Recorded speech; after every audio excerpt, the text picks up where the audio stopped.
La pluie ne tapait pas à ma fenêtre, elle tambourinait, sonnant comme une alerte que je feignais d'ignorer. J'équilibrais mon téléphone sur mon genou, les mots tapaient à travers la douleur derrière mes yeux. Le loyer était dû à 8 heures du matin. Les antibiotiques de Lily coûtaient 27 $ de plus que le prix indiqué sur le coupon. Le radiateur de notre appartement en hauteur crépitait, comme furieux contre moi personnellement. « Brandon, tu as promis », ai-je murmuré avant d'effacer la phrase. Supplier ne fonctionnait jamais, seuls les faits comptaient. J'écrivis ce qui était essentiel. La fièvre de Lily avait de nouveau grimpé. J'avais couvert le loyer les 2 derniers mois. Il avait promis 1200 $ aujourd'hui. Ne disparais pas de la vie de ta propre fille. Fixant l'écran jusqu'à ce que ma vue se trouble, j'ajoutais l'impensable: si tu ne paies pas, j'appellerai les gens de Morelli dont tu te vantes. J'ai leur nom. J'appuyais sur envoyer. Silence dehors. La pluie brouillait les lumières de la rue en de longues lances tremblantes. La fenêtre de notre 3e étage vibrionnait, juste à côté de l'arrêt de bus. Quelque part, un couple se disputait, se réconciliait et se faisait des promesses. Chicago ne cessait jamais de respirer, même quand on le souhaitait. Je calais la couverture de Lily sous son menton. Sa peau était enfin fraîche. La veilleuse lavande teignait la pièce d'une illusion douce et sûre dont j'avais désespérément besoin. Elle entr'ouvrit les yeux juste assez pour trouver ma main. « De l'eau, 2 gorgées », murmurai-je. Ensuite, retour au rêve. Elle obéit, car les enfants de 4 ans sont plus doués pour la confiance que pour la survie. De retour sur le canapé usagé, j'attendis l'apparition des 3 petits points. Rien. Je posai le téléphone face contre terre, car les adultes font des choses enfantines lorsqu'ils ont peur, et frottai le point douloureux sous mon omoplate gauche. Cela signifiait que j'avais accumulé trop de quarts de travail et trop de soucis. Le téléphone vibra. Je le retournai si vite qu'il glissa sur le tapis. « Qui est-ce » Ce n'était pas le numéro de Brandon. Mon estomac se glaça, puis devint glacial. Je plissai les yeux sur les contacts. J'avais touché la ligne juste au-dessus de son nom, un indicatif régional que je ne reconnaissais pas. Peut-être un chauffeur de covoiturage que j'avais contacté autrefois. Peut-être une erreur. Peut-être pas. Désolé, mauvaise personne. Ignoré. Un temps, puis un autre, puis « Quel est votre nom, monsieur ?» Ce n'était pas une question, mais une injonction. Je ne tapais rien pendant exactement 10 secondes, comptant les battements de mon cœur, car quelqu'un sur Internet m'avait dit que cela ralentissait la panique. J'effaçai 3 réponses, puis envoyai le mensonge le plus sûr. Mon ex a mentionné ce nom. Je suis fatigué. Ignorez-moi, mon erreur. Votre nom. Je jetai un œil vers la chambre de Lily, ressentant une légère attraction me tirant vers elle. J'aurais dû bloquer le numéro. J'aurais dû jeter le téléphone dans l'évier et verser du café dessus comme de l'eau bénite. Au lieu de cela, je fixai le curseur clignotant comme un métronome lent dans ma vie. J'écrivis « Ce n'est pas nécessaire. Je suis désolé de vous avoir dérangé. » Personne ne répondit. La pluie redoubla. Le radiateur crachota. Je me levai, éteignis la lampe, et dans l'obscurité, notre salon ressemblait à un décor attendant des acteurs qui n'arriveraient jamais. Mes pensées s'agitèrent comme une tempête de neige déchiquetée. Je me dis que le message serait englouti par la ville et dissous. Le téléphone vibra de nouveau. « Je sais déjà qui vous êtes, Madame Hayes. » Chaque lettre était un petit couteau. 4078 North Rhine Avenue, unité 3F. Je ne respirais pas. Je ne bougeais pas. Même ma peur se figea, comme une proie. Comment va la gorge de Lily? Le téléphone me glissa des mains et tomba lourdement sur le tapis. Mes genoux trouvèrent le bord du canapé. Mes doigts trouvèrent l'accoudoir. Pendant 3 secondes, j'oubliais le langage. Des sons sortirent. Rien qui puisse passer pour un mot. Je saisis le téléphone et tapai avec des mains qui ne m'appartenaient plus. « Qui êtes-vous » La réponse arriva avant que je ne puisse cligner des yeux. « L'homme que votre ex a volé. » Ouvrez la porte.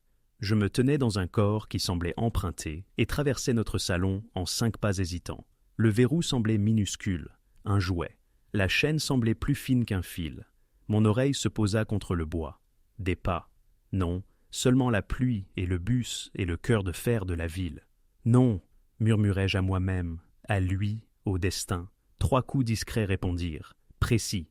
La voix de Lily flottait dans le couloir, un petit fantôme s'inquiétant pour les vivants. « Ça va !» criai-je, aussi fermement que possible. « C'est juste la pluie. » Les coups ne se répétèrent pas. Le téléphone bourdonna de nouveau. « Je ne suis pas là pour faire du mal à votre fille. Je suis là pour la maintenir en vie.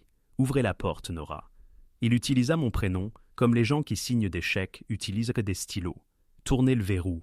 La lumière du couloir traversa mon sol, mince et pâle. Un homme remplit l'encadrement de la porte sans la pousser, manteau large sur mesure, la pluie fouettant le tissu noir d'encre, une posture de verdict. Un autre se tenait derrière son épaule, un visage plus imposant, comme un mur que l'on paie pour ne pas escalader.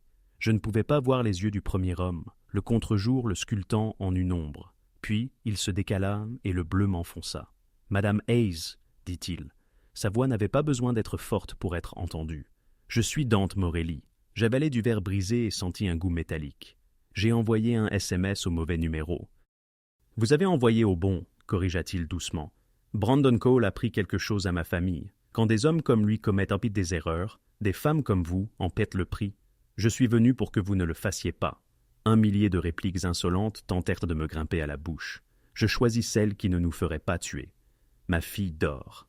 Son regard glissa au-delà de moi, avant de revenir, jaugeant ma parole comme vérité et mon rythme cardiaque comme fait. « Bien, dit-il. Gardons cela ainsi. » Derrière lui, l'homme plus grand se décala d'une fraction. « Dégagé, murmura-t-il, comme s'il avait catalogué mon couloir, les porte-manteaux, le scintillement de la lumière dans l'escalier. « Je ne vous laisserai pas entrer, dis-je, et j'entendis le tremblement que je ne pouvais pas tuer. Dante ne força pas la porte, il ne leva pas la main. Il inclina simplement les épaules de sorte que la lumière toucha son visage, et la responsabilité se posa sur ses traits comme une couronne qu'il n'avait jamais voulu, mais qu'il portait parfaitement. « Alors nous pouvons parler ici, dit-il, jusqu'à ce que votre voisine ouvre sa porte et se demande pourquoi les SUV noirs de votre rue ont coupé leur moteur simultanément. Je n'avais pas regardé dehors, je le fis maintenant. Ils étaient garés en une rangée silencieuse le long du trottoir, luisants malgré la pluie, inactifs comme des requins. Un chauffeur regardait droit devant lui. Un autre parlait dans sa manche. Un troisième balayait les environs. Ils étaient là pour moi à cause de Brandon. Ils étaient là pour Lily. Je gardais ma voix basse. Il doit une pension alimentaire. Il nous doit tout. J'étais en colère. J'ai tapé un nom, c'est tout. Rien n'est rien, dit Dante. Pas dans cette ville. Qu'a-t-il pris? Des informations, dit Dante. Et le mot enveloppa 1000 armes. Des noms, des chiffres, des racines, des contingences, de mauvaises mains, une mauvaise heure. Les gens ne rentrent pas chez eux. C'est un menteur, dis-je. Ce n'est pas un génie du mal. Le désespoir élève l'homme ordinaire, dit Dante, et effondre les empires. Je respirai une fois, 2 fois. Je sentis la logique de faire le mauvais choix, parce que le bon avait cessé de répondre à mes appels. Je sentis la manière dont le rire de Brandon avait autrefois adouci une journée difficile, et la façon dont il était devenu une lame mince sur laquelle on ne pouvait s'asseoir sans saigner. « Pourquoi me raconter tout cela ?» demandai-je. « Pourquoi ne pas régler votre problème et nous laisser en dehors de ça ?»« Parce que vous êtes déjà dedans. » Ses yeux se posèrent, non pas sur mon visage, mais sur mon hymen. Le tremblement avait cessé. Brandon vous a listé comme contact d'urgence quand il a commencé à faire des chiffres pour une façade que nous possédons. « Non, dis-je, il ne ferait pas ça.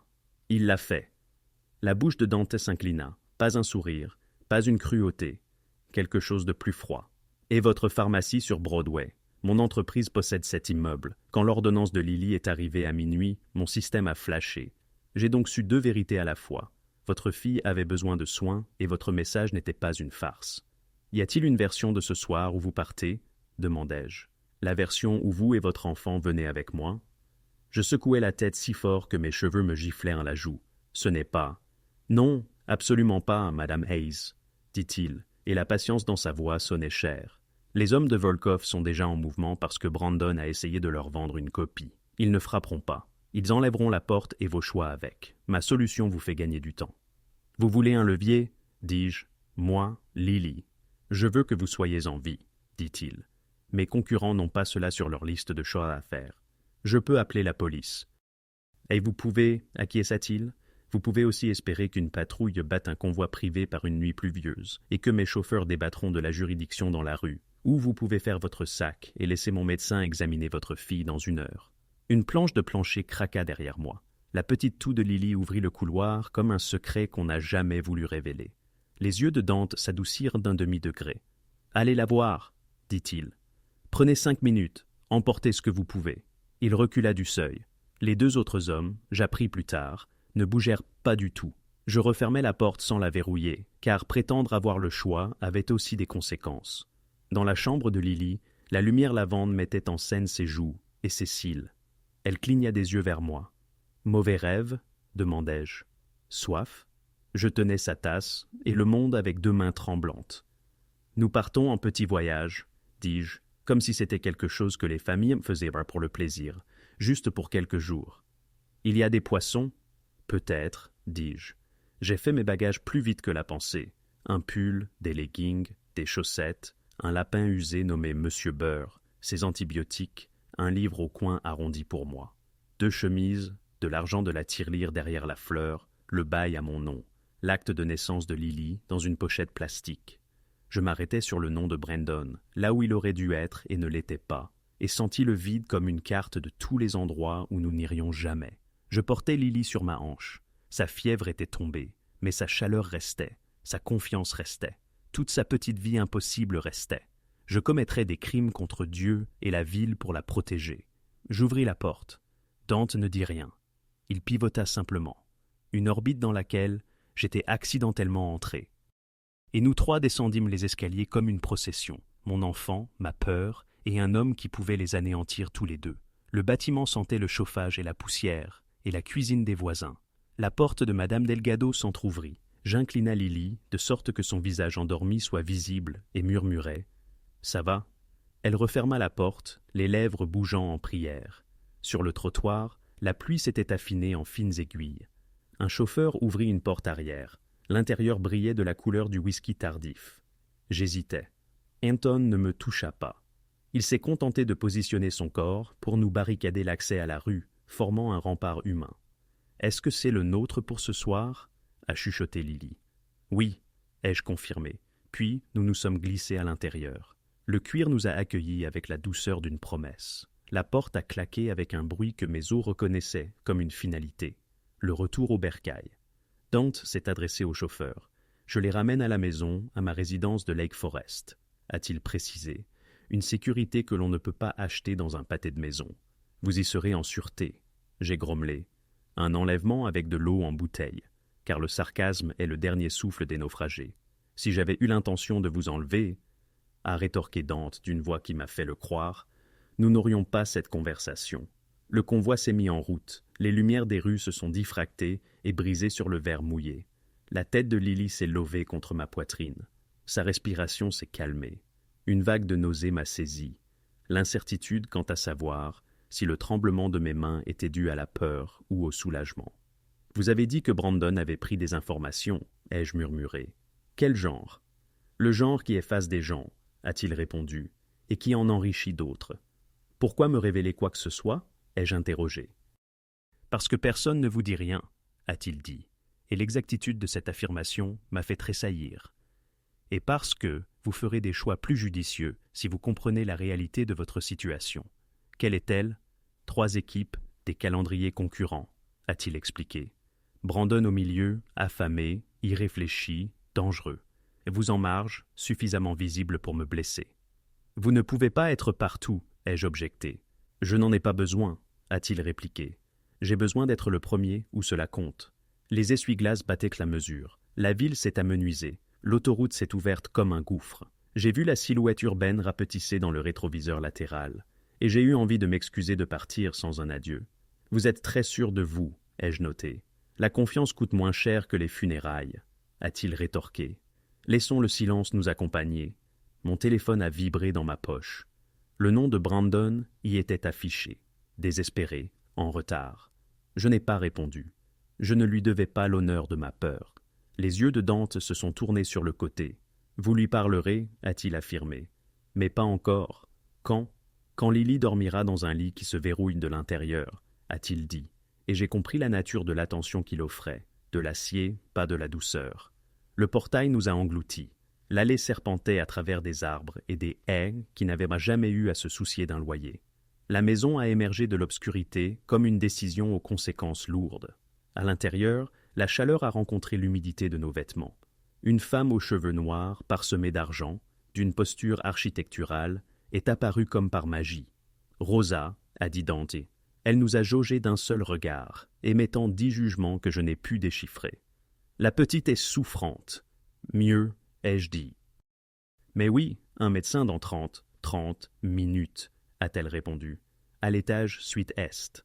Dante m'a regardé, comme une proposition, pas un ordre. C'est la vôtre pour l'instant. Ma voix a trouvé l'intersection entre la gratitude et la fureur. Vous tenez une prison très douce. La bouche de Rosa n'a pas scié. Nous ne gardons pas de prisonniers ici, a-t-elle dit. Seulement des invités qui oublient qu'ils peuvent quitter des endroits pires. Elle nous a guidés le long d'un escalier majestueux que j'aurais maudit si j'avais eu l'énergie. La suite s'ouvrait sur un silence feutré de tapis pâles et le genre de linge que l'on ne voit que sur les sites d'hôtels. J'ai déposé Lily sur le lit. Elle s'est blottie. Monsieur Burr supervisait. Rosa m'a tendu un verre d'eau et un gant de toilette, comme si nous étions de vieilles amies. « Vous mangerez », a-t-elle dit, ce qui n'était pas une question. « Plus tard », ai-je répondu. « Après le médecin, après… » Après avoir trouvé une version de cette nuit où je me suis réveillé, Dante se tenait dans l'encadrement de la porte comme si les portes lui obéissaient. Il n'a pas franchi le seuil. Respect ou mise en scène? Peut-être les deux. « Quand le médecin partira, » a-t-il dit, « nous parlerons de Brandon. » « Parler, ai-je fait écho, parce que ce mot pouvait signifier aussi bien une négociation qu'un affrontement. Et de ce dont vous aurez besoin si vous décidez de ne plus fuir, a-t-il ajouté. Qui a dit que je fuyais? Il n'a pas souri, il n'a pas scié.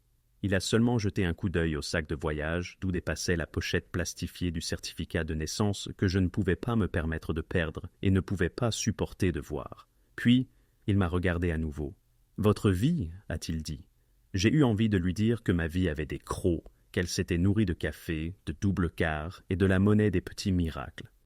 Au lieu de cela, je n'ai rien dit, et j'ai repoussé les cheveux de Lily derrière son oreille. Le geste que j'avais fait 1000 fois, et que je ferais 1000 fois encore si le monde me laissait faire. Un coup frappé, plus doux, et un homme aux yeux bienveillants et son sac médical sont entrés. Il s'est présenté comme le docteur Vallon. Il n'a pas demandé de paiement anticipé. Il a examiné la gorge et les oreilles de Lily, et a ausculté ses poumons, prononçant des mots comme bénin et précaution, et a confirmé qu'elle dormirait bien cette nuit. Rosa est apparue avec une cuillère et une bouteille, avec le genre d'efficacité qui ressemble à de l'amour si on la regarde du bon angle. Quand le médecin est parti, Dante n'est pas entré. Il est resté exactement où il était et a dit « Quand vous serez prête ». Le problème avec le « prête », c'est que ça n'arrive jamais. J'ai quand même rencontré son regard. « Dites-moi tout ce que Brandon a fait », ai-je dit. Ensuite, dites-moi ce que je dois faire pour que mon enfant reste en dehors de tout cela. « Entendu » a-t-il répondu. « Mais d'abord, une règle. Bien sûr, il y avait une règle. Vous n'utilisez pas Lily, ai-je dit, le devançant. Ni comme levier, ni comme appât, ni dans votre vocabulaire, ni dans vos pensées. Si tel était votre plan, faites demi-tour maintenant et laissez les autres hommes déchirer cette maison plus tard, car au moins je saurai qui vous êtes. » Il l'a absorbé comme l'asphalte absorbe la pluie. Disparu instantanément. Mais je savais que ça avait compté. « Compris » a-t-il dit. « Dites-le » ai-je répliqué. « Je n'utilise pas Lily » a dit Dante Morelli. Et la pièce a fait quelque chose d'impossible. Elle a exhalé. « D'accord » ai-je dit. « Maintenant, dites-moi pourquoi un mauvais message connaît mon nom. » Un téléphone a vibré dans sa poche. Il l'a mis en silencieux sans regarder, ce qui m'a appris que ce n'était pas le genre d'appel qui scelle une nuit. Le mien a aussi vibré. Brandon encore. 3e fois. 4e.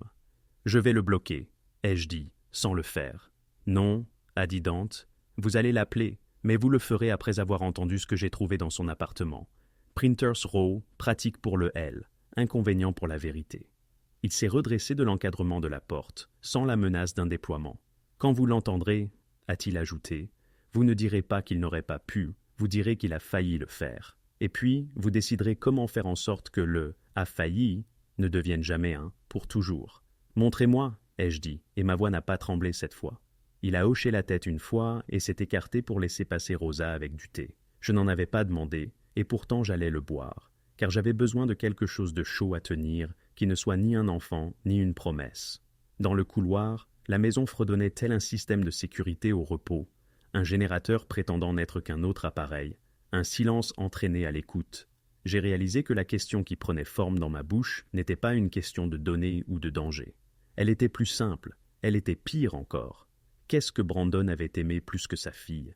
J'ai suivi l'homme qui avait quadrillé ma rue et l'avait, d'une certaine manière, transformé en un mur protecteur plutôt qu'un piège. Et je me suis demandé quel prix était juste pour la sécurité, quand la sécurité est la première chose honnête que quelqu'un vous offre depuis des années. La pluie s'était arrêtée. La nuit, non. Je n'ai pas dormi dans la voiture. Je ne le pouvais pas.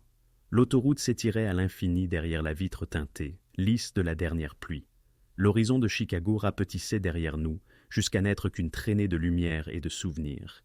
Lily dormait sur mes genoux, ses boucles humides pressées contre ma poitrine. Sa petite respiration douce et régulière, la seule preuve que je n'avais pas encore tout perdu. Je me suis dit de ne pas fermer les yeux, pas devant lui, pas en présence de Dante Morelli. Il était assis à côté de moi, son corps légèrement incliné vers la fenêtre, comme si le monde obscur qui passait lui appartenait, et qu'il vérifiait simplement ce qui était déjà sien. Il n'avait pas parlé depuis notre départ du centre-ville. Il n'en avait pas besoin. Le silence dans cette voiture était plus assourdissant que n'importe quelle menace. J'ai aperçu mon reflet dans la vitre, des yeux écarquillés, une mâchoire serrée, des cheveux collés en mèches humides sur ma joue. Je ressemblais à quelqu'un sur le point de s'effondrer, mais l'effondrement n'était pas une option. Lily ne savait pas qui était cet homme. Elle pensait que ce n'était qu'une aventure. Je devais faire en sorte que ça reste ainsi. Lorsque le SUV a finalement ralenti, il était passé minuit. Nous avons quitté l'autoroute pour emprunter une route bordée d'arbres si hauts qu'ils formaient des arches noires au-dessus de nous. Puis des portails sont apparus, énormes, gardés. Ils se sont ouverts avec un silence qui semblait chorégraphié, comme si même le métal avait été entraîné à lui obéir sans se plaindre. « C'est ici », a dit Dante. Ses premiers mots en près d'une heure, sa voix était grave, portant le poids de quelqu'un qui n'avait jamais besoin de se répéter. L'allée serpentait sans fin, flanquée de haies taillées avec obéissance. Puis, la maison est apparue, manoir, domaine, forteresse, quel que soit le nom qu'on voulait lui donner, verre, pierre, acier. Elle ne se contentait pas d'être là, elle commandait le paysage. J'ai serré Lily plus fort, soudain consciente de notre petitesse, de notre remplaçabilité. Le SUV s'est arrêté sous un large portique. Une femme attendait en haut des marches, le dos droit, des cheveux argentés tirés en un chignon sévère. Des yeux qui m'avaient déjà évalué avant même que j'aie ouvert la porte. Derrière elle se tenait Anton, le mur de muscles du couloir. Il avait les mains jointes proprement devant lui, comme un garde du corps à un enterrement. « Rosa », a dit Dante simplement, comme si cela expliquait tout, mais elle n'a pas non plus froncé les sourcils. « La suite est prête », a-t-elle dit, son accent léger, mais indubitablement italien. « Le docteur Vallon arrivera dans l'heure. » Mon souffle que je retenais s'est libéré. Au moins, Lily serait examinée par quelqu'un qui n'était pas moi, armé d'une bouteille d'ibuprofène générique et de prières frénétiques. À l'intérieur, la maison était d'une immensité impossible. Les sols en marbre reflétaient de douces flaques de lumière. Des œuvres d'art dont je ne connaissais pas le nom, mais que je savais valoir plus que ma vie entière, ornaient les murs. Tout sentait légèrement le cuir, la cire et le contrôle. Rosa nous a menés par un escalier qui s'incurvait comme un ruban jusqu'au premier étage. La suite qu'elle a ouverte était plus grande que mon appartement.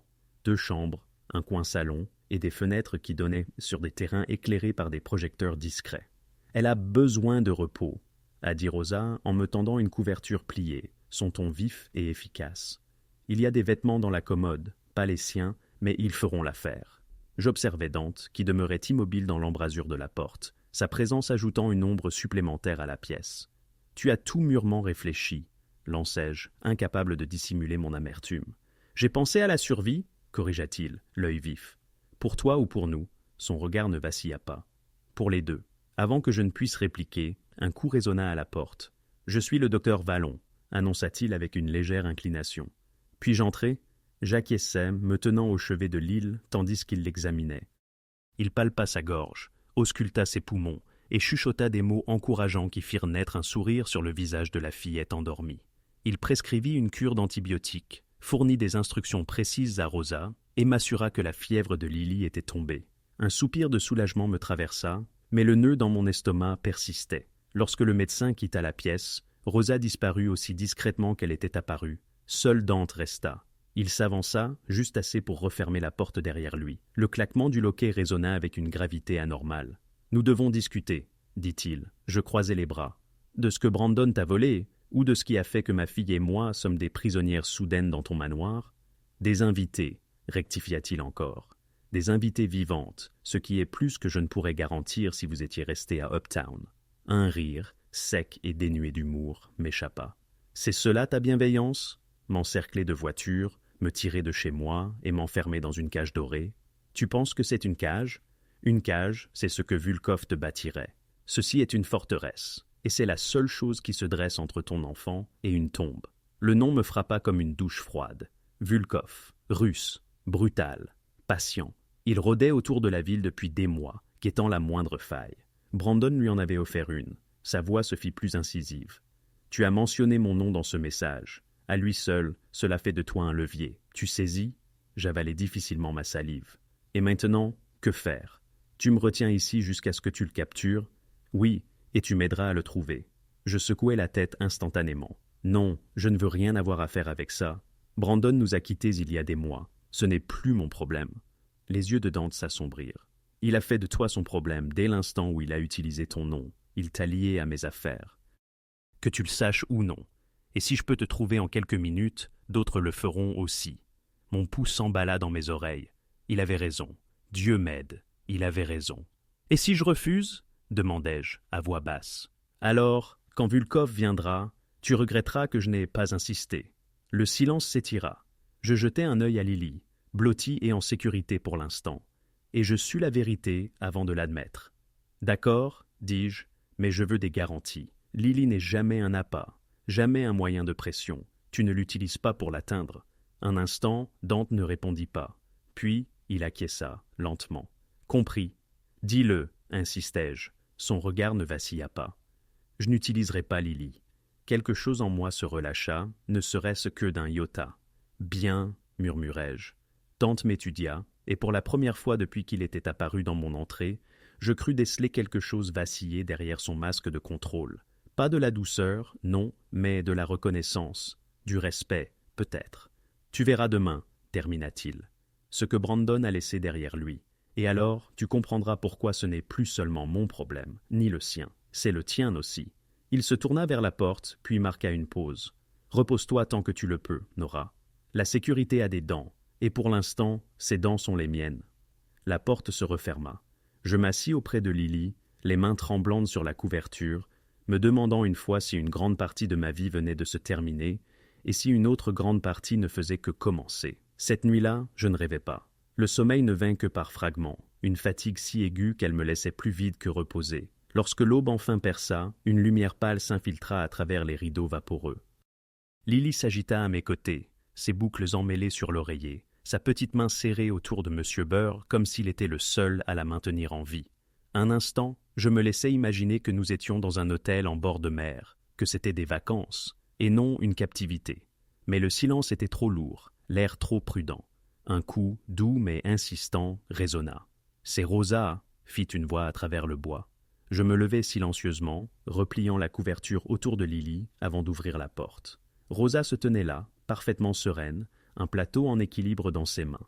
De la vapeur s'échappait d'une théière et d'une petite tasse de chocolat chaud. « Pour l'enfant, expliqua-t-elle. Monsieur Morelli pensait qu'elle aimerait ça à son réveil.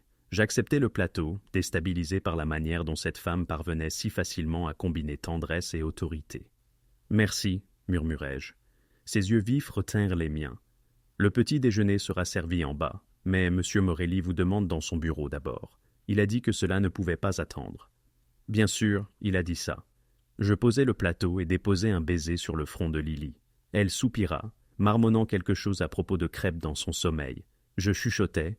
Reste endormi, mon amour. Maman revient tout de suite. Le couloir s'étira, long et silencieux. Rosa me conduisit au rez-de-chaussée, ses pas précis, sans un bruit déplacé. La maison semblait conçue pour intimider. Bois sombre, plafond vertigineux, verre qui reflétait votre propre incertitude. La porte du bureau était déjà entr'ouverte, ce qui, d'une certaine manière, le rendait plus dangereux, pas moins. Il termina un appel téléphonique en italien, glissa l'appareil dans sa poche et me regarda comme si j'étais le prochain problème à résoudre. « As-tu dormi ?» demanda-t-il. Aussi bien quiconque sous assignation à résidence. Ses lèvres esquissèrent presque un sourire. « Tu voudras t'asseoir, moi, je resterai debout. » Il ne discuta pas. Au lieu de cela, il saisit un dossier sur son bureau et fit glisser plusieurs photographies sur le bois poli vers moi. Mon cœur s'arrêta quand je les vis. Lily au parc, Lily devant sa maternelle. Lily sur le perron de notre immeuble, serrant M. Burr. Sur certaines photos, j'étais présente, fatiguée, distraite, jamais consciente de l'objectif. Sur d'autres, elle était seule. « Qu'est-ce que c'est » Ma voix s'échappa avec difficulté. L'appartement de ton ex-petite amie, dit Dante d'une voix égale. Mes hommes les ont trouvés épinglés sur son. Le ton de Dante était calme. Suivre chacun de ses mouvements, documenter ses routines. Je voulais le nier, le défendre, même après tout ce qui s'était passé. Il y a plus, dit Dante. Il souleva un sac à dos rose délavé, dont les licornes dansaient sur le tissu usé par les lavages. Elle l'a dépassé l'année dernière. Je croyais l'avoir donné. À l'intérieur, dit-il. Mes mains tremblèrent en ouvrant la fermeture éclair. Des vêtements d'enfant de rechange, son livre de chevet préféré, une petite enveloppe d'argent et son passeport. Mes genoux faillirent me lâcher. Non, non, non, non. Il prévoyait de l'emmener, dit Dante, sa voix dénuée d'artifice. Que ce soit par un sentiment de protection mal avisé ou comme moyen de pression, je ne saurais le dire, mais il était prêt.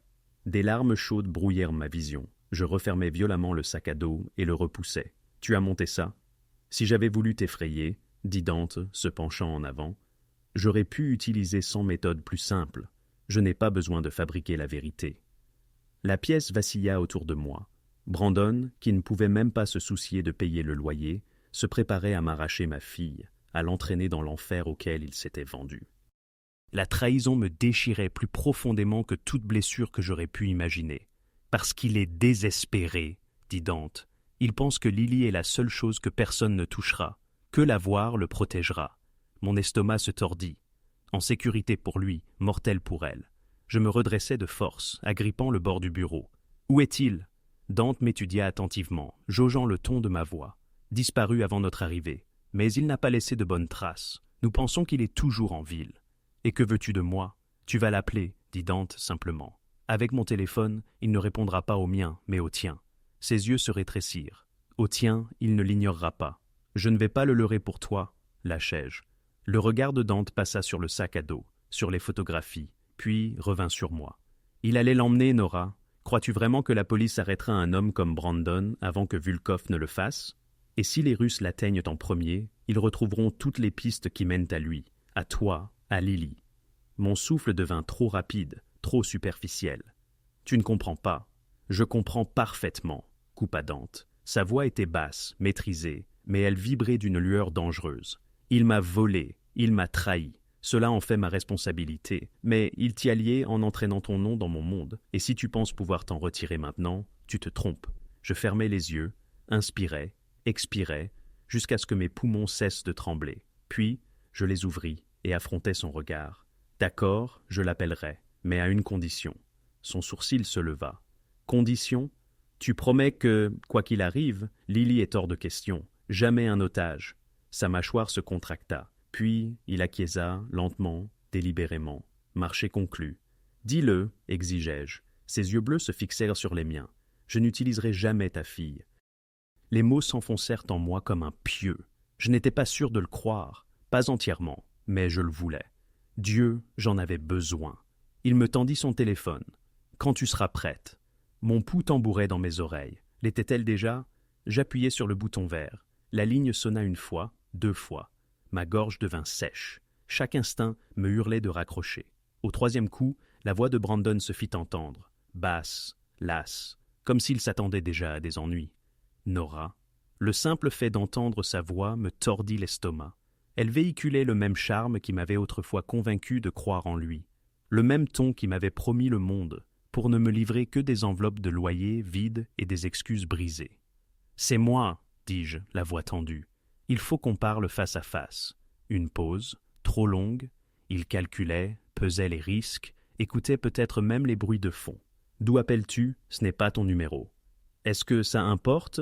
lâchai-je. « Tu me dois des réponses, Brandon. Tu dois des réponses à Lily. Rencontre-moi ce soir. » Il soupira, le son d'un homme acculé. « Ce n'est pas sûr. » « C'est toi qui l'as rendu dangereux, le coupai-je. J'ai trouvé le passeport de Lily dans ton appartement, le sac à dos, l'argent, tu avais l'intention de l'emmener. » Silence. Puis, presque un murmure. « Tu ne comprends pas ce qui se passe. Alors, explique-le-moi. 8 heures, au Blue Cup Coffee, sur Wabash, si tu veux revoir Lily. » J'avais dit la phrase que Dante m'avait enjoint de prononcer, utilisant les quelques leviers qu'il savait être les miens. Finalement, Brandon dit « D'accord, 8 heures, mais tu viens seul. » La ligne se coupa, ma main trembla tandis que je lui rendais son téléphone. Dante me jaugea d'un regard impénétrable. « Bien, dit-il simplement. « Très bien. » L'envie me prit de lui lancer l'appareil à la poitrine, de lui crier ma rage d'être transformé en appât. Au lieu de cela, je chuchotais. S'il arrive quoi que ce soit à Lily pendant mon absence... Sa voix, de l'acier sous la soie, m'interrompit. Elle est plus en sécurité ici que n'importe où à Chicago. Anton gardera sa porte. Personne ne la touchera. Je détestais cette part de moi qui le croyait, presque. Le café, The Blue Cup, ressemblait à ces endroits qui s'efforcent un peu trop d'être décontractés. Tables en bois patinées, ampoules Edison, menus sur tableau noir. La nuit, le néon bourdonnait contre la vitre ruisselante de pluie et la rue baignée de son reflet demeurait silencieuse, hormis le passage occasionnel d'un taxi. J'étais assise dans le SUV de Dante, garé de l'autre côté de la rue, mes nerfs à vif s'effilochant à chaque seconde. Dante, à mes côtés, portait un nouveau costume sur mesure, quoique moins formel que le précédent. 2 autres SUV patientaient à proximité, stratégiquement positionnés comme des pièces d'échecs noires. « Vous comprenez les règles » déclara Dante. « Oui, marmonnai-je. J'entre, je le fais asseoir. » Le regard de Dante se posa sur moi. « Vous n'êtes pas un appât, Nora, vous êtes un levier. Y a-t-il une différence censée améliorer mon état ? Cela devrait, dit-il doucement, presque pour lui-même. Je poussai la porte avant de pouvoir changer d'avis. L'air frais gifla mon visage. Mes bottes claquèrent sur le trottoir mouillé alors que je traversais la rue. Je saisis la poignée de la porte du café et entrai. La clochette tinta. Brandon était assis dans le coin du fond, casquette baissée, un café intact devant lui. Il paraissait plus mince, plus affûté, ses yeux vifs balayant constamment la porte. Quand il me vit, une lueur de soulagement transperça son regard avant de se durcir en suspicion. « Nora, dit-il, se levant légèrement. « Asseyez-vous, ordonnai-je. » Ma voix me surprit moi-même, forte, maîtrisée. Il retomba sur sa chaise, ses mains agitées sur la table. « Où est Lily ?»« Elle est en sécurité, ce qui est plus que je ne peux dire pour vous. » Ses yeux se rétrécirent. « Vous ne savez pas ce que vous faites. Alors expliquez, pourquoi le sac à dos? Pourquoi le passeport ?» Il se pencha en avant, baissant la voix. J'essayai de la protéger. « La protéger ?» sifflai-je. « En la kidnappant? En l'entraînant dans l'enfer dans lequel vous vous êtes vendu? Vous ne comprenez pas, Nora. Ces gens ne reculent devant rien. Ils viendront pour vous. Pour elle, il me fallait un levier. » Mon estomac se tordit. « Vous alliez utiliser votre fille comme bouclier. » Son silence fut une preuve. Un homme au manteau sombre traînait au coin de la rue. Un autre, de l'autre côté, prétendait fumer. Ce n'étaient pas les hommes de Dante, des Russes. La panique me submergea. Brandon les remarqua aussi, son visage se vida. Ils m'ont suivi. Mon pouls s'accéléra. « Alors nous partons maintenant. » Il secoua violemment la tête. « Si je bouge, ils sauront. Restez calme. » Un homme entra, large d'épaules, le regard froid balayant le café. Un autre suivit. Les deux parlaient avec des accents épais comme le givre. « Café ?» murmura l'un, sans jamais nous quitter des yeux. La main de Brandon serra la mienne sous la table, tremblante. « Ils sont ici pour moi, vous devez partir. » Mais avant que je puisse bouger, la clochette tinta à nouveau. Dante, faisant son entrée comme s'il possédait les lieux, emplissait le petit café de sa présence. Anton le suivait de près. Les Russes se raidirent, mais le calme de Dante était une arme plus acérée que la leur. « Messieurs, » dit-il avec une fluidité déconcertante, les balayant d'un regard de dédain poli avant de fixer Brandon. « Nous avons besoin de parler. » Brandon se leva, la panique dans les yeux. « Pas ici, pas maintenant. Asseyez-vous, » ordonna Dante. Les Russes échangèrent des regards. Anton frappa le premier, écrasant le poignet de l'homme contre le comptoir. Un pistolet cliqueta au sol. La barista poussa un cri et se baissa. L'autre Russe fonça, mais Dante s'écarta, avec une fluidité et une maîtrise parfaites, et en un éclair, le plaqua contre le mur, le canon d'une arme pressé sous sa mâchoire. Brandon s'enfuit par la porte dérobée. « Brandon !» criai-je, mais il était déjà parti. Dante grommela une malédiction sous son souffle, frappa le Russe contre le mur une fois de plus, puis le relâcha juste assez longtemps pour qu'Anton achève le travail. Les 2 hommes étaient au sol en quelques secondes, gémissant, désarmés. Dante se tourna vers moi, les yeux flamboyants. « Êtes-vous blessé ?» Je secouai la tête, toujours tremblante. « Alors nous partons maintenant. » Nous nous précipitâmes dans la rue, les phares inondant le trottoir alors que le convoi s'approchait. Dante me poussa dans le SUV, Anton juste derrière.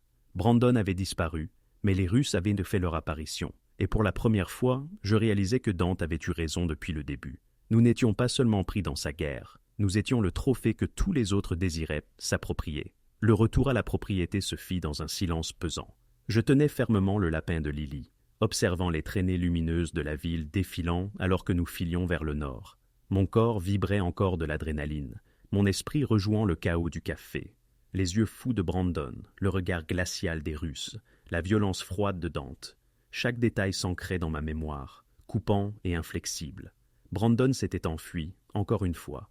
C'était sa spécialité, fuir et laisser les autres nettoyer les décombres. Cette fois, il nous avait entraînés, Lily et moi, dans un monde aux crocs et aux griffes acérées.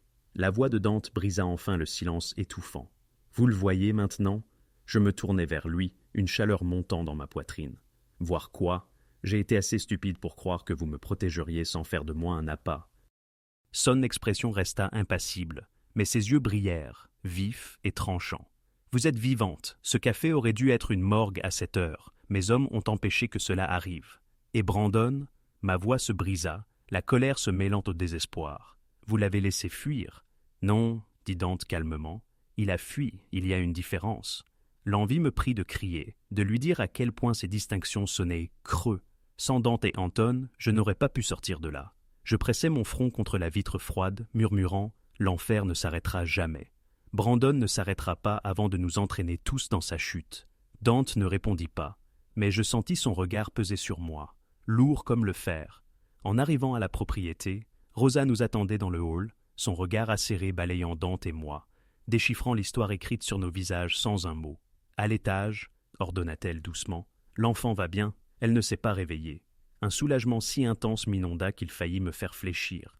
Je la dépassai en hâte, montant le large escalier jusqu'à la suite où Lily dormait paisiblement dans le grand lit, ses boucles éparpillées comme une auréole. Je m'assis près d'elle, serrant sa main, mon corps tremblant maintenant que le danger était passé. L'adrénaline s'était dissipée, me laissant vide et à vif.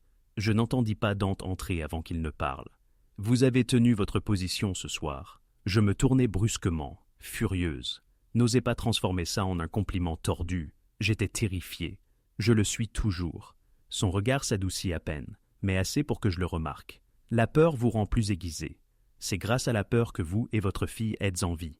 La peur, ce n'est pas vivre, rétorquai-je. Un instant, le silence s'étira entre nous.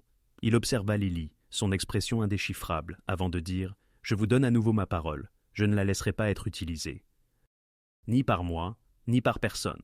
Je voulais le croire. Mon Dieu, je le voulais. Mais les mots sont faciles, les promesses encore plus.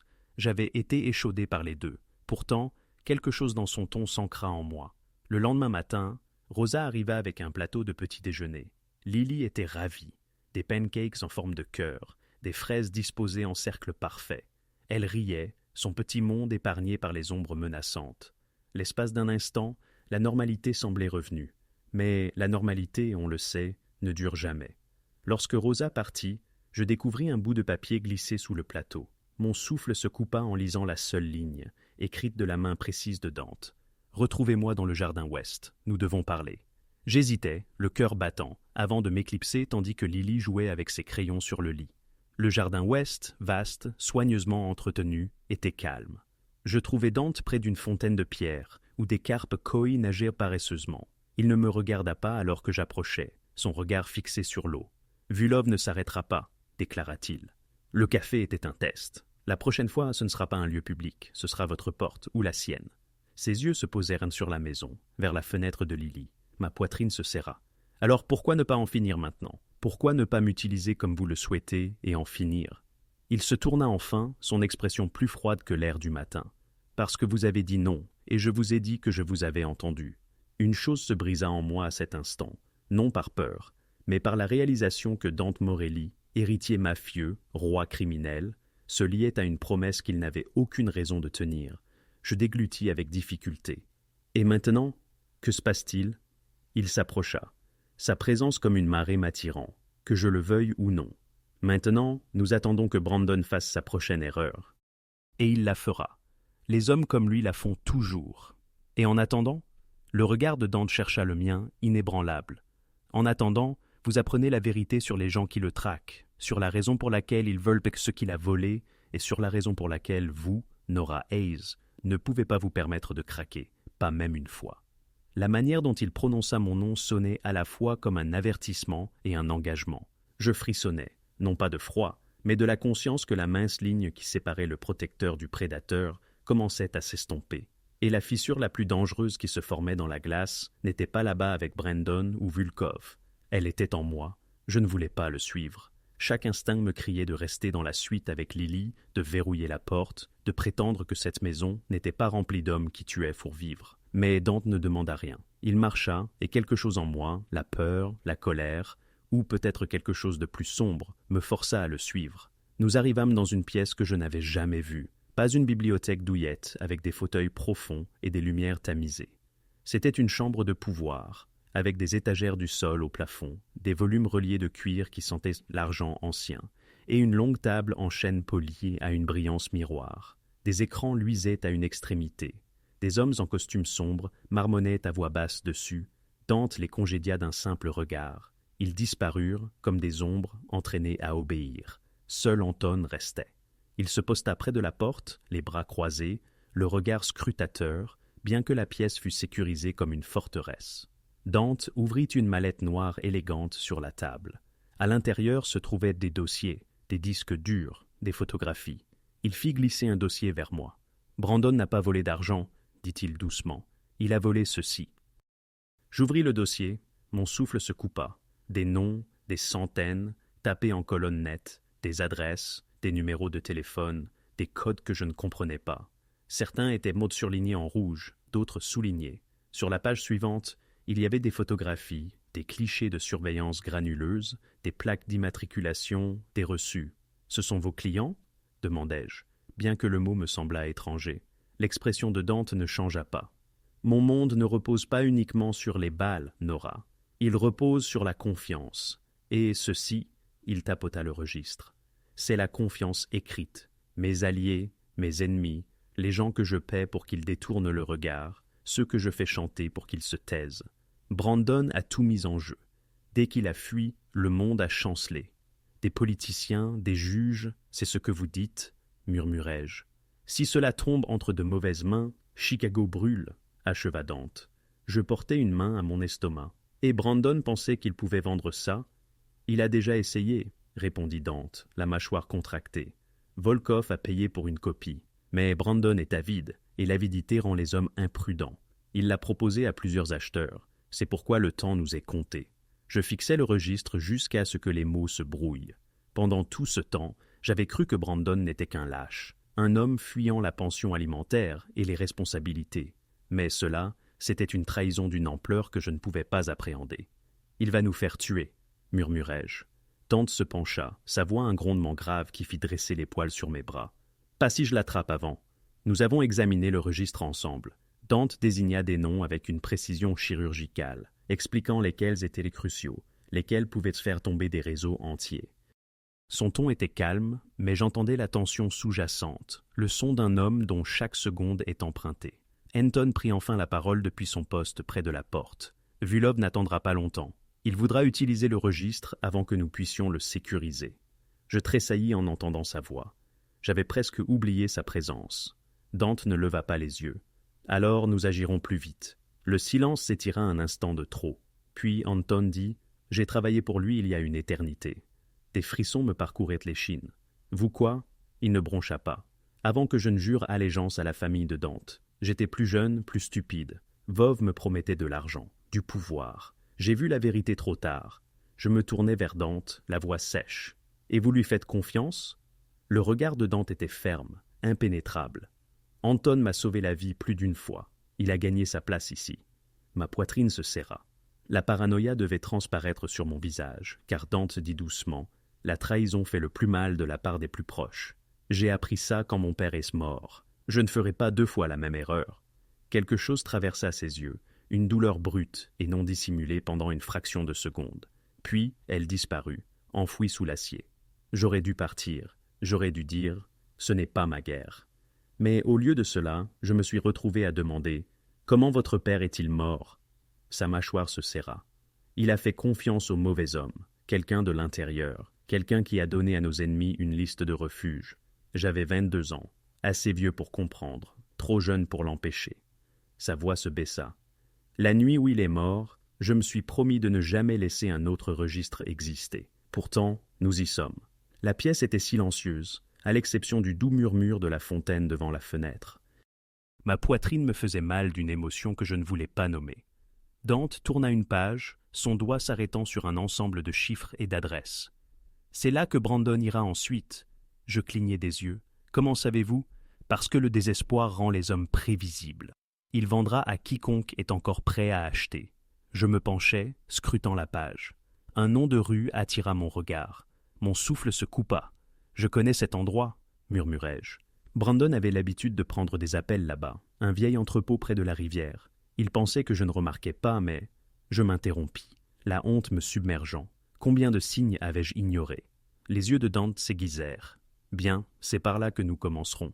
Il referma le dossier d'un coup sec et le remit dans la mallette. Le bruit résonna dans l'immense pièce comme un coup de feu. « Demain, dit-il, nous mettrons fin à ce jeu. » J'avalai difficilement, agrippant le bord de la table pour me stabiliser.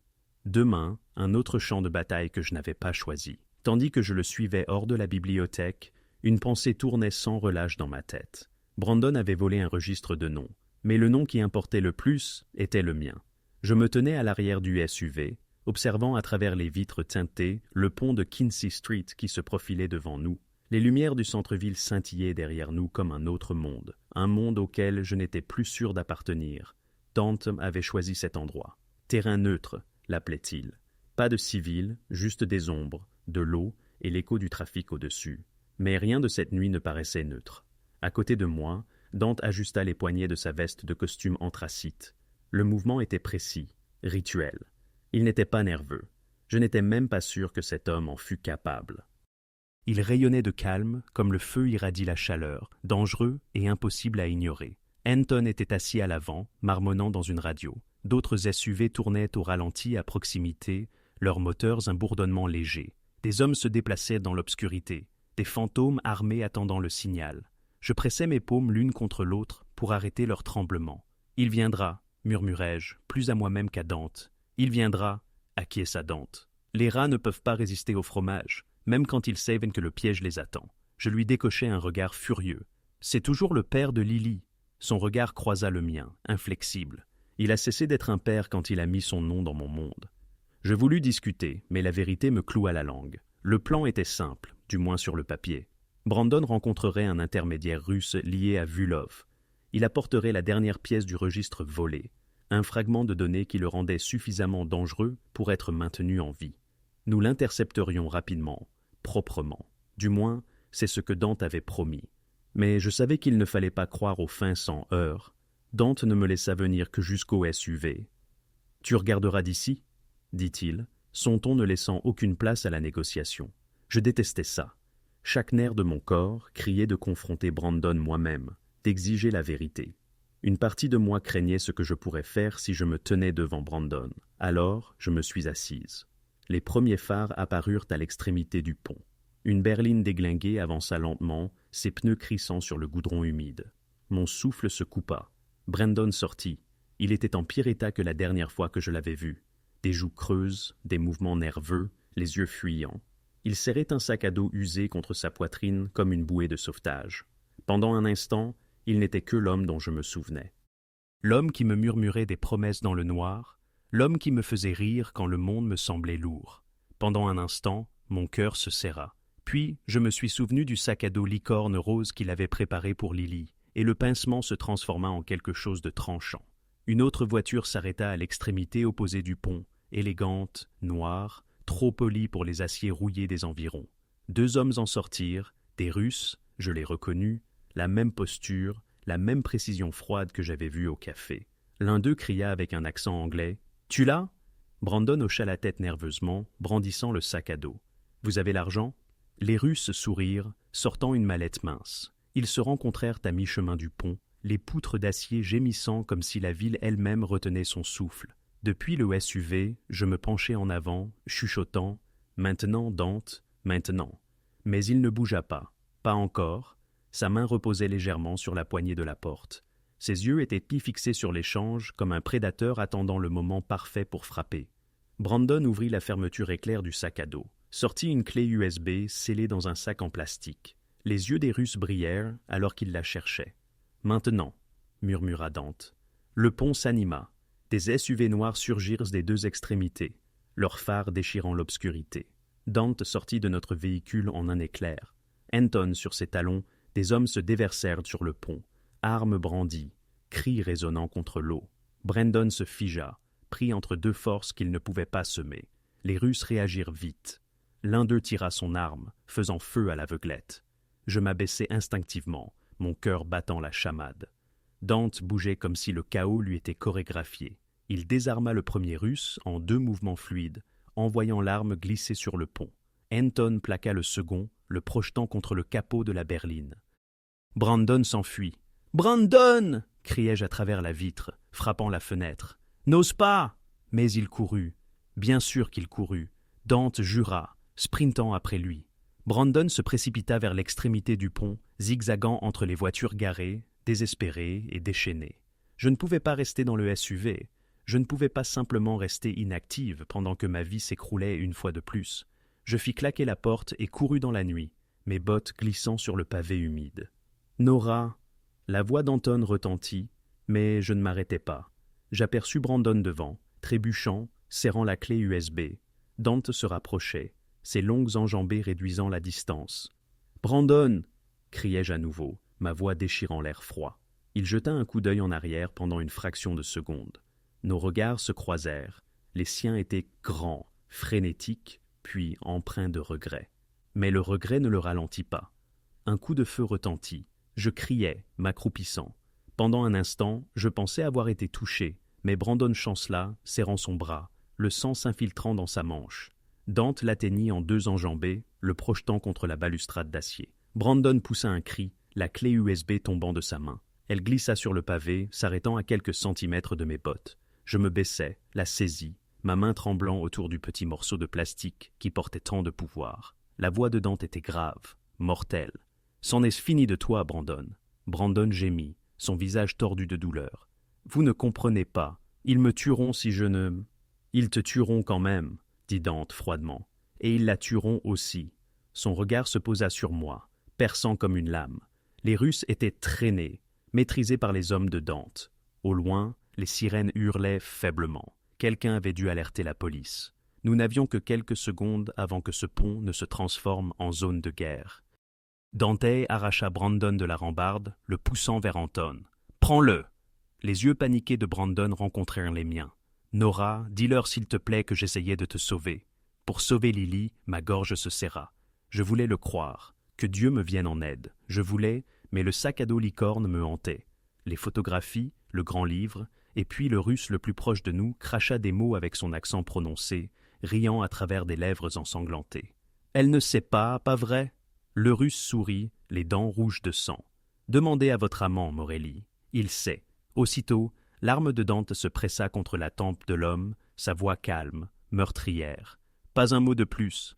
Mais il était trop tard. Les mots s'étaient déjà logés dans ma poitrine comme des éclats d'obus. Mon nom dans le grand livre, et Dante ne me l'avait pas dit. Je n'entendais plus les sirènes, je n'entendais que ces mots.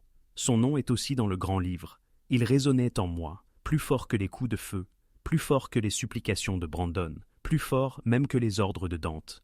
Mon nom dans son monde. Lorsque les SUV s'éloignèrent du pont, Brandon menotté et saignant à l'arrière, j'étais assise raidie à ses côtés. La clé USB serrait si fort dans mon poing que le plastique s'enfonçait dans ma paume. Il continuait de murmurer mon nom. « Nora, s'il te plaît !» Mais je refusais de me tourner. Je fixais la rivière noire, refusant de le laisser voir les larmes brûlant mes yeux. Dante roulait à l'avant, silencieux.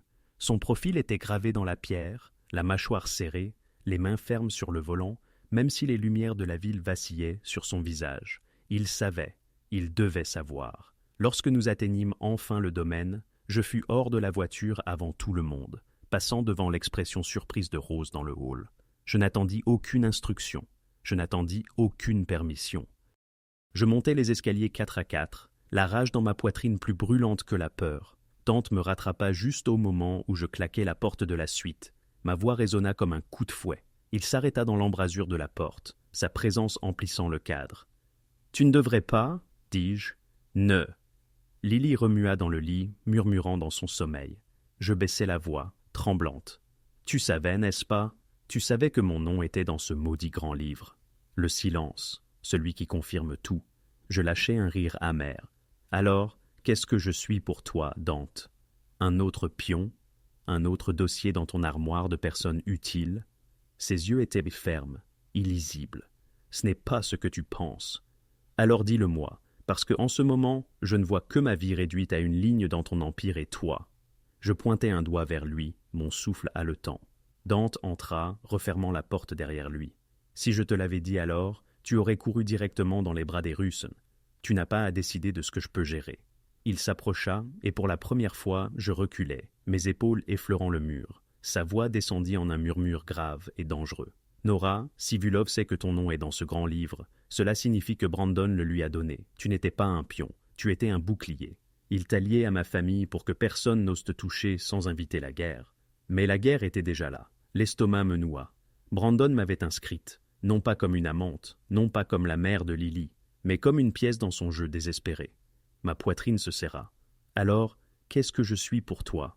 Un dommage collatéral, une responsabilité. La mâchoire de Dante se crispa, puis, doucement, une responsabilité. Je détestais la façon dont le mot atterrissait en moi, lourd, contraignant. Je le dépassais, arpentant la pièce. Non, j'en ai marre d'être la responsabilité de quelqu'un d'autre. D'abord Brandon, maintenant toi. Je ne serai pas la raison pour laquelle des hommes meurent dans des ruelles, ou la raison pour laquelle Lily grandit derrière des murs. Tu m'entends? Il me regarda en silence jusqu'à ce que ma voix se brise. Puis il dit « Tu es plus forte que toi. » Mais la force ne signifie pas refuser l'aide, cela signifie choisir où se tenir. Je me tournai vers lui, les yeux flamboyants. « Et où penses-tu que je devrais me tenir, Dante? À côté de toi, derrière toi, ou dans une tombe creusée par des Russes qui pensent que j'en sais plus que je n'en sais. » Pour la première fois depuis que je l'avais rencontré, il n'eut pas de réponse immédiate. Plus tard cette nuit-là, Rosa apporta du thé. Je n'en bus pas. Elle le posa doucement sur la table de nuit, ses yeux vifs s'adoucissant lorsqu'ils se posèrent sur moi. « Tu le blâmes ?» dit-elle simplement. Je ricanai. Elle inclina la tête. Ou il a attendu. Parfois, attendre est une forme de protection.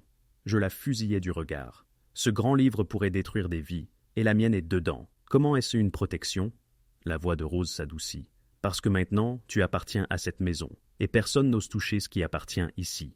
Les mots auraient dû me glacer. Ils le firent. Mais sous le frisson, il y avait autre chose. Quelque chose que je ne voulais pas nommer.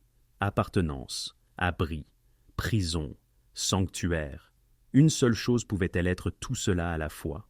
Quand Rosa partit, je m'assis près du lit de Lily, caressant ses boucles tandis qu'elle respirait doucement contre son oreiller. Je murmurais des promesses dont je n'étais pas sûr de pouvoir tenir, qu'elle serait en sécurité, qu'elle grandirait libre, que je ne laisserais pas des hommes avec des armes et des registres écrire son histoire comme ils avaient écrit la mienne.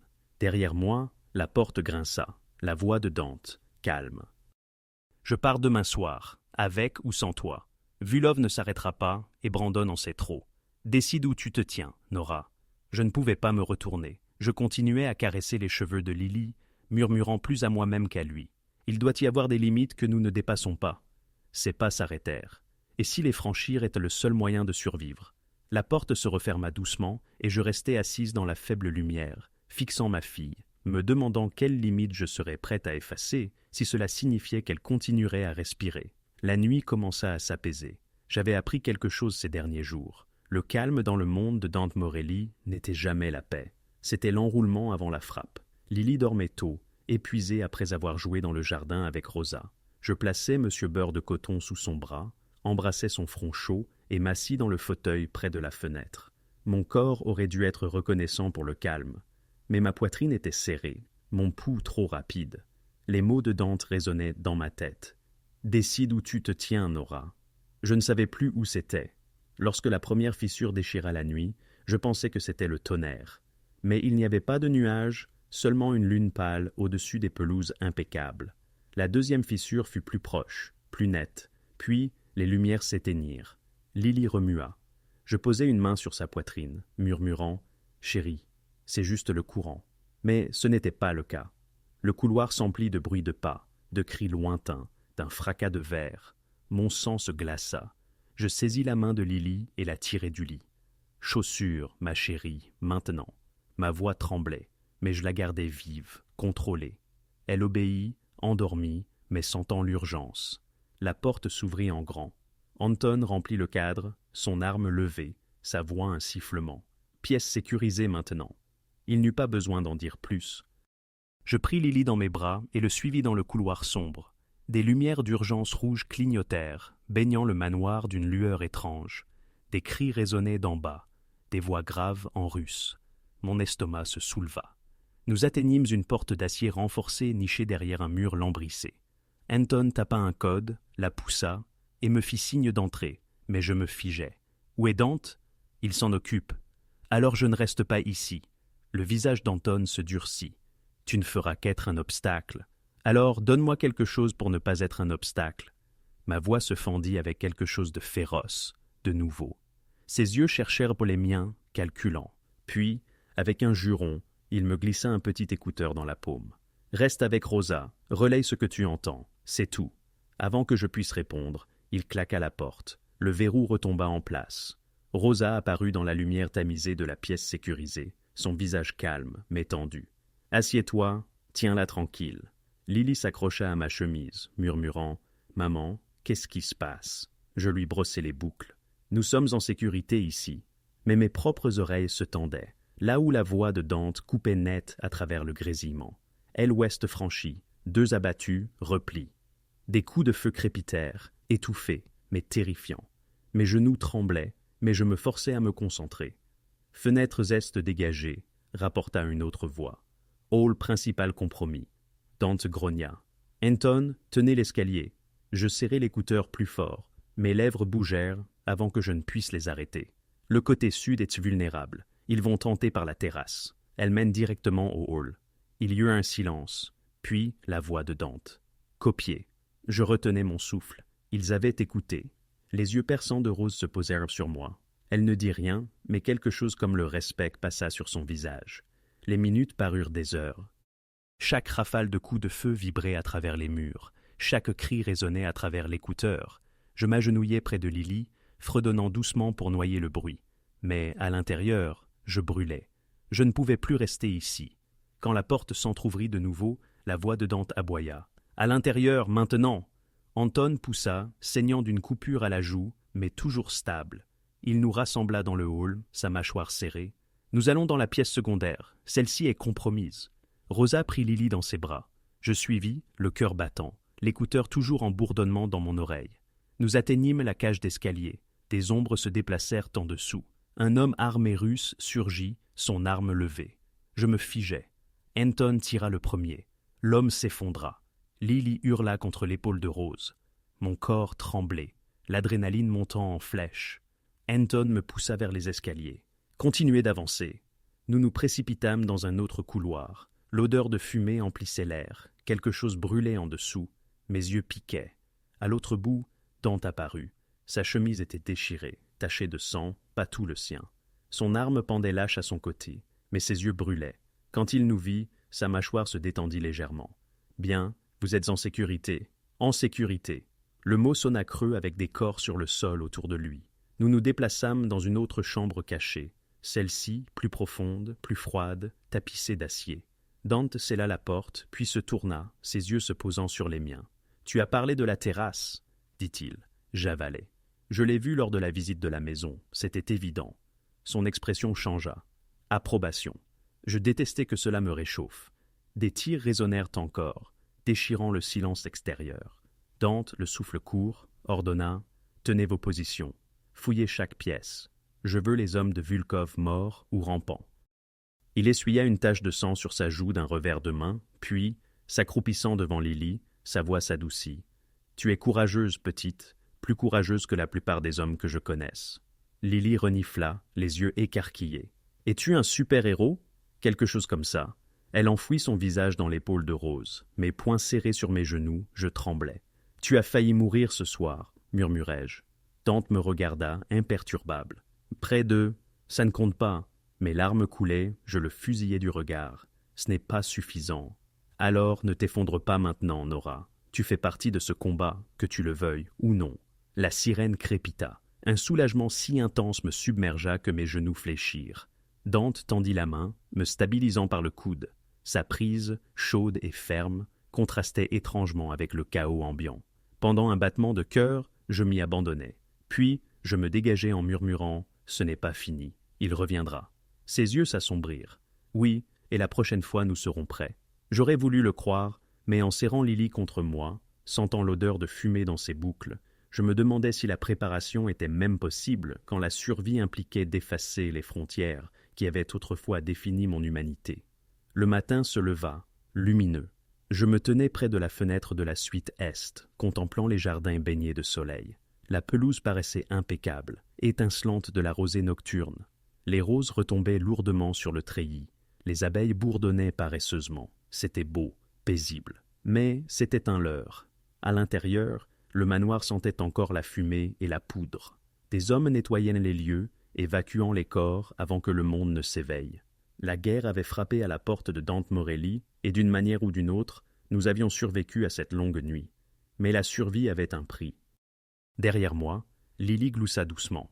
Rosa lui avait apporté un nouveau pyjama en soie lavande, qui la faisait ressembler à un personnage de conte de fées, pas à une enfant dans une forteresse. Elle sautait sur le lit, tenant haut Monsieur Beurre. « Il dit qu'il est un chien de garde maintenant », annonça-t-elle fièrement.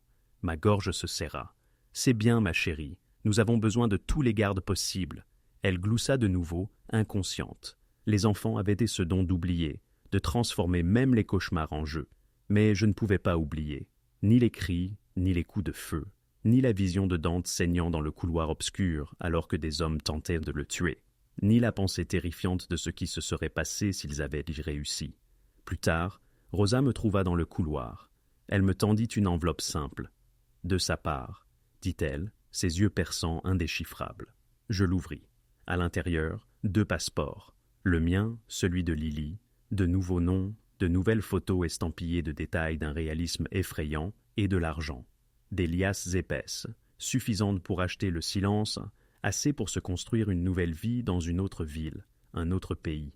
Mon souffle se coupa. « Il a dit que vous pouviez partir ce soir, » murmura Rosa. « Une voiture sera prête. Personne ne vous suivra. » Ces mots sonnaient comme la liberté. Ils auraient dû me faire exulter, mais ma poitrine ne fit que se serrer. « Et si je reste » murmurai-je. Le regard de Rose ne faiblit pas. « Alors, vous devez comprendre. Rester signifie plus que la sécurité. » Je serrai l'enveloppe, mes mains tremblantes. Je le trouvai dans son bureau. Il semblait différent à la lumière du jour, moins fantomatique, plus humain. Il se penchait sur des cartes étalées sur le bureau, des cercles et des flèches marquant les territoires, des noms griffonnés de son écriture acérée. Il ne leva pas les yeux quand j'entrai. « Vous avez vu les passeports ?» Ce n'était pas une question. Oui, vous et Lily pouvez disparaître ce soir. Nouveau nom, nouvelle vie, personne ne vous trouvera. Ni Brandon, ni Vulkov, ni moi. Sa façon de le dire me glaça. Enfin, ses yeux rencontrèrent les miens, bleus, perçants, mais adoucis par quelque chose que je ne pouvais nommer. Alors vous restez, pas comme prisonnière, pas comme monnaie d'échange, mais comme autre chose. Mon pouls s'affola. Qu'est-ce que cette autre chose? Il s'approcha, lentement, délibérément, comme on approche quelque chose de fragile. En 24 heures, vous avez fait preuve de plus de courage que des hommes en qui j'ai eu confiance pendant des années. Vous vous êtes interposé entre moi et le danger, entre Lily et la mort. Vous n'appartenez pas à cette guerre, Nora, mais vous y avez survécu. Et moi? Il expira, un son rauque, brut. Je ne veux pas vous laisser partir. Les mots auraient dû me terrifier, possessif, dangereux, définitif. Au lieu de cela, mon cœur battait comme s'il les avait attendus. Je murmurais « Je ne sais même plus qui je suis. Vous êtes la femme qui a tenu bon lors d'une nuit de feu, qui m'a fait tenir mes promesses. » Sa main plana près de la mienne, sans toucher, mais assez proche pour qu'une chaleur jaillisse entre nous. « Et vous êtes la mère de Lily, cela seul vous rend intouchable. » Mes yeux piquèrent. Je pensais à Brandon, à ses mensonges, à sa lâcheté, à la façon dont il s'était enfui encore et encore. Et puis, je pensais à Dante, le sang sur sa chemise, la fureur dans ses yeux, mais debout, toujours debout. Que va-t-il nous arriver? Sa voix était calme, certaine. Alors, vous vivez sous ma protection, avec des murs que personne ne peut franchir, avec des ressources que vous n'avez jamais. Lily grandira en sécurité, éduquée, intouchable, et vous? Son regard brûla le mien. Vous serez plus qu'une ligne dans un registre, vous serez mienne. Les mots frappèrent comme un éclair. Terrifiant, électrique, je ne peux pas décider ce soir, murmurai-je, ma gorge serrée. Tu n'as pas à le faire. Sa main frôla la mienne, légère comme une plume. Mais la voiture part à minuit. Si tu n'y es pas, tu as choisi. Cette nuit-là, j'ai fait les valises de Lily. Non pas parce que je savais ce que j'allais faire, mais parce que j'avais besoin de l'illusion que ses vêtements, ses médicaments, Monsieur Burr, chaque article plié, me donnait le sentiment d'un compte à rebours. Elle me regardait, ses grands yeux curieux. « On part encore en voyage, maman ?» Mes lèvres tremblèrent. « Peut-être, mon bébé. » Elle inclina la tête. « Monsieur Dante va venir aussi ?» L'innocence dans sa voix faillit me briser. « Pourquoi, demandes-tu ? » « Parce qu'il te rend moins triste. » Elle serra Monsieur Burrford et dit « Il a dit que j'étais courageuse. » Des larmes coulèrent avant que je ne puisse les arrêter. Je la serrai dans mes bras, enfouissant mon visage dans ses cheveux. « Tu es courageuse, plus courageuse que maman. » Quand elle s'endormit enfin, je m'assois près de la fenêtre, regardant l'horloge avancer vers minuit. Les passeports reposèrent sur la table. Toute ma vie réduite à du papier et de l'encre. À 23h58 minutes, je me levai. Mon cœur battait si fort que je pensais qu'il allait briser mes côtes. Je ne suis pas descendu. J'ai pris le chemin inverse, vers son bureau. La porte était ouverte. Il se tenait à la fenêtre, sa chemise déboutonnée au col, sa posture rigide, comme s'il se préparait à la déception. Quand il se retourna et me vit, quelque chose vacilla sur son visage. Soulagement, incrédulité, faim. « Je ne cours plus, dis-je, ma voix ferme, ni devant Brandon, ni devant Vulkov, et ni devant toi. » Ses yeux s'assombrirent et, en deux enjambées, il fut devant moi. « Comprenez-vous ce que cela signifie ? » Oui, mon souffle se coupa. Cela signifie que je choisis. Pas la sécurité, pas la disparition, toi. Pendant un long et suspendu instant, nous nous sommes juste regardés. Sa poitrine se soulevait lentement et délibérément. Mon pouls battait si vite que je pensais m'effondrer. Puis, sa main me caressa le visage, rugueuse et ferme.